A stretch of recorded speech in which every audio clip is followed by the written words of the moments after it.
News when you want it with Bloomberg News Now. I'm Nathan Hager. And I'm Karen Moscow. Karen, we begin with the latest on the trade wars and President Trump's latest effort to uphold his global tariff regime. The president is taking his case to the Supreme Court. That's after a federal appeals court found he improperly imposed country-by-country duties under a 1977 economic emergency law.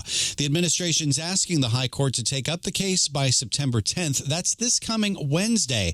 That would put it on a highly expedited schedule with arguments in early November. The president addressed the case in Oval Office comments heard live on Bloomberg Radio. I think we're going to have a big victory. These deals are all done.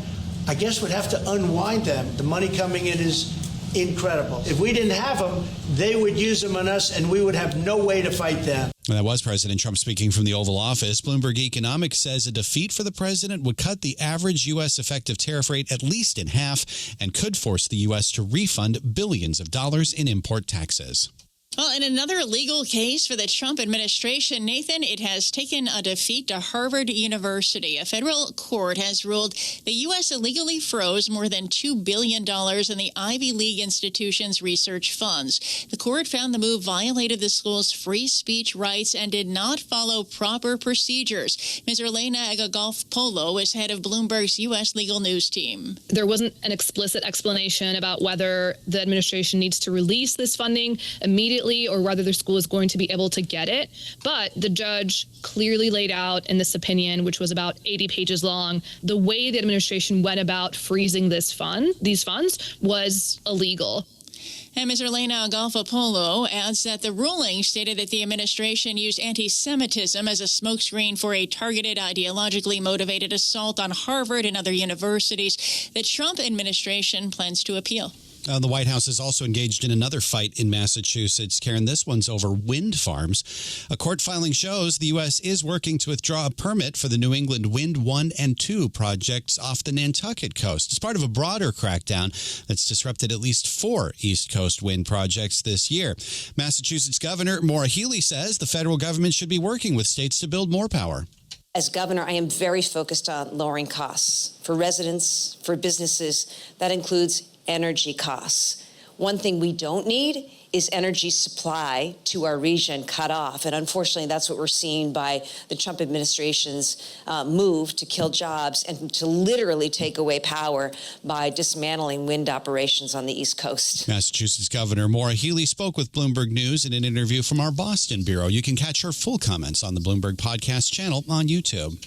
Well, in New York, Nathan, Mayor Eric Adams is denying that he received an offer from the Trump administration to work at the Department of Housing and Urban Development. It follows a report from Politico that the mayor was offered a job at HUD as incentive to drop out of the race in an effort to consolidate around one candidate to take on frontrunner Zohran Mamdani. A White House official neither confirmed nor denied the report. Mamdani is addressing it. The same president who will throw millions of New Yorkers off their health insurance is now seeking to undermine the very fabric of this city. And New York City mayoral candidate Zohran Mamdani currently leads Democrat Andrew Cuomo and Republican Curtis Sliwa. For transparency, Michael Bloomberg, who has endorsed Cuomo, is founder and majority owner of Bloomberg LP, the parent company of Bloomberg Radio. Turning to markets now, Karen, stocks and bonds are rising in the pre-market. Traders are anticipating a weak jobs report coming out tomorrow.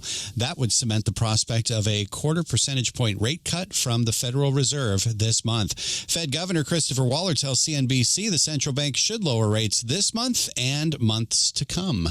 For me, I think we need to start cutting rates at the next meeting, and then we don't have to go in a locked sequence of steps. We can kind of see where things are going because people are still worried about tariff inflation. I'm not, but everybody else is.